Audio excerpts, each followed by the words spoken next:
Hi there, Heather Steves here, and today I want to share with you my newest altered art journal. So I decided to try this Finnabair liquid acrylic that I had in my stash. It's burnt sienna color, and you can see I just spread it out onto my nonstick mat, and this is the first time I'm actually going to try braying it onto the embossing folder and then running it through the machine and see how that's going to work. So I have put it on quite thin, and this does dry very quickly. So I had to be fairly fast with what I was doing, and you can see as I run it through my machine here, it was a little bit too tight. I was really struggling to get it through there, but it did go through, and it turned out actually really cool. So you can see the back here, and I decided to start with the back just in case it didn't quite work out. But now that I've tried it, I'm going to do it again on the front. And this time you see I put a lot more of that liquid acrylic on there, and the brayer actually kind of smudged it in a couple of places because it was a little bit too thick. So I just wiped it off, and then I'm going to run it through again. But this time I'm actually using a thinner shim to put it through, and it still went through fairly nicely. And then there you can see the results. So I wasn't finished with my cover yet, so I grabbed this Finnabair. It's a more acrylic paint, but this time it's called Dragon's Eye Sparks. It's pretty cool. It's just a gold paint, and I'm just kind of experimenting. I'm dabbing it on. I'm kind of rubbing it with my finger. It looks like I'm rubbing it off, but it's actually still there. You can see as I move the book around that it just kind of the reflection changes depending on how I'm holding it. And I'm just kind of adding it all the way around the edge and then in a couple of other spots.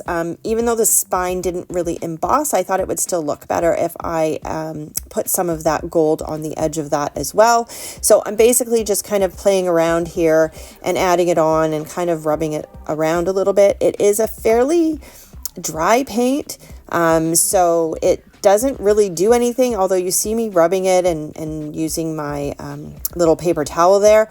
It really doesn't do an awful lot to it. Once it's there, and it doesn't really change much even though I'm rubbing it.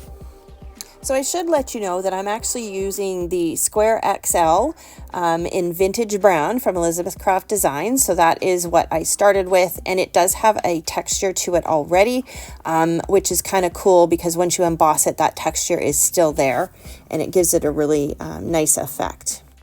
So as I'm going along putting this gold on here, I decided that I'd do the entire spine, and I think it looks much better with it done completely. And now I'm going to clean up and move on to my next step. So I wanted to add something else to the cover. So I grabbed out my Distress Grit Paste. This is my first time using it. So I thought I'd experiment a little bit with it. And again, I grabbed those liquid acrylic colors from Finnabair. I grabbed a couple of the colors. I have Burnt Sienna and Umber. And I just started to add those to this grit paste. And it doesn't have a huge impact because I don't know, they're not as intense, I guess, as I thought they would be. So I had to keep going ahead and adding more and more and more, trying to get this a much darker color. And then I thought I'd throw in some of that Dragon's Eye Sparks acrylic to see if it would have a little bit of a glitter effect, but it didn't do an awful lot.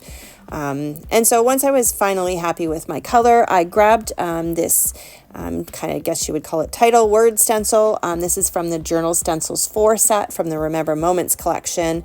And then I just added the grit paste through those words. So I love how you can use this stencil to create your own titles and just mix up the words and use them in whatever kind of order you want. I also thought it would be fun to add a word to the back of the journal, so I grabbed the little enjoy there and I put some more paste through there. I was a little bit heavy with the paste, so I just needed to try and tidy it up a bit. Same kind of thing. I think it's mostly because I put that acrylic paint in there.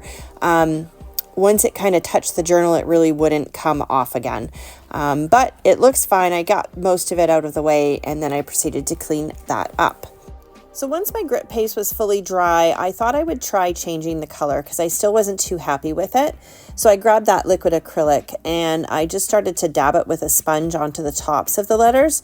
It didn't really work that great, and it kind of went to places that I really didn't want it to. And of course, once it touched there, it really didn't want to come off. So I tried it I wasn't overly successful. I don't know why it didn't occur to me before to just take the stencil and put the stencil back on. So I finally figured that out, and I put the stencil back on, and then I tried using the paint to darken up those letters a little bit more. It worked much better, but a couple of areas I wasn't extremely careful, and I still got a couple of little spots that weren't perfect. But it did definitely make a difference, and it was helpful. Unfortunately, I realized that it was a bit too dark, so I grabbed my Finnabair old silver wax, and I just rubbed that through on top of the letters through the stencil, and it really made a big difference. And in the end, I think it actually worked out better because the silver pops because of the dark underneath it, and it really highlights those letters, and it makes my title look really nice. So now my journal is complete. I sure hope you like this video. Please don't forget to like and subscribe to my channel, and stay tuned next week for some more pages inside this journal. Have a wonderful day.